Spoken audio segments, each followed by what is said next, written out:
Maharashtra TV news, आवाज सर्वसामान्यांचा। लोणार शहरासह तालुक्याला चहूबाजूंनी पावसाने झोडपले, शेतीचे नुकसान, शेतकरी चिंताग्रस्त। लोणार शहरासह संपूर्ण तालुक्यात काल मध्यरात्रीनंतर पावसाने आपले रौद्र रूप दाखवत पूर्ण तालुक्यात सकाळपर्यंत 288 ते 300 मिलीमीटर इतक्या पावसाची नोंद झाली आहे।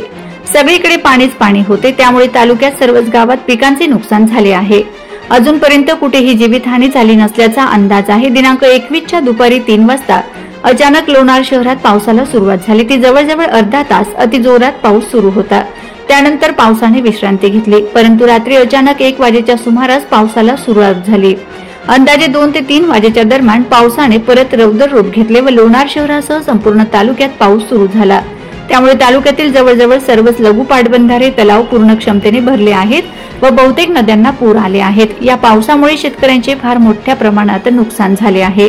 त्यामध्ये हिरवळ, आरडव, वडव, जाफराबाद, दाभा, गुंधा, वेणी, मोहतखेड, वडगाव, तेजण, खरामपूर, आजिसपूर, पांगरा, टिटवी, धाड, नांद्रा, कुडपाल, रेवती, पारडा, कासारी, बिबखेड आदी गावांमध्ये शेतकऱ्यांचे फार मोठ्या प्रमाणात नुकसान झाले आहे।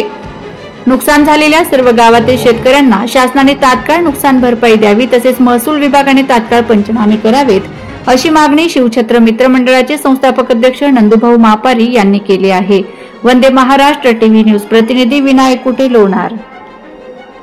सुरू झाला होता रात्री 1:30 वाजल्यापासून 2 वाजल्यापासून माझ्या घरात पाणी आलं। एवढा पाण्याचा साठा झाला की माझे 7 फूट गहू भिजले, माझं खत भिजलं, खत होतं पण खताचं पाणी झालं, माल भिजला, दाना भिजला, बंदा पसारा पाण्यात डुबला। आम्हाला बसायला जागा नाही, आम्ही बाजावर बसलो, बंदा पसारा बाजावर ठेवला। आम्ही रातपासून जागी आहे, रातपासून आम्ही घरातलं पाणी उपसतो। सरकारने याची दखल घ्यायला पाहिजे, गावाच्या बाहेरून पाणी काढायला पाहिजे। तर असं पाणी किती दिवस येते? नियमित चालू जायचं, नियमित चालू आहे। पाणी आलं की घरात पाणी येतं आणि पुन्हा एक तर हे हिरीवालेही पाणी सोडतात। आतापर्यंत 10 लोक पडली इथं, पुन्हा 100 मोटरचं पाणी रस्त्याने येतं, पाणी शेवायला लागलं, लोक पडायला लागले।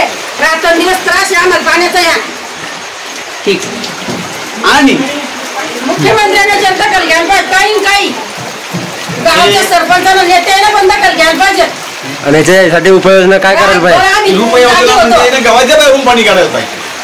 आणि हे हिरीवाले पाण्यावाल्याला मी सांगायला पाहिजे की वारंवार पाणी सोडू नका, नुकसान भरपाई करून द्यायला पाहिजे सरकारनं। वंदे महाराष्ट्र टीव्ही न्यूज, आवाज सर्वसामान्यांचा। अशाच नवनवीन बातम्या पाहण्यासाठी आमच्या चॅनलला सबस्क्राइब करा, बेल आयकॉनला क्लिक करा।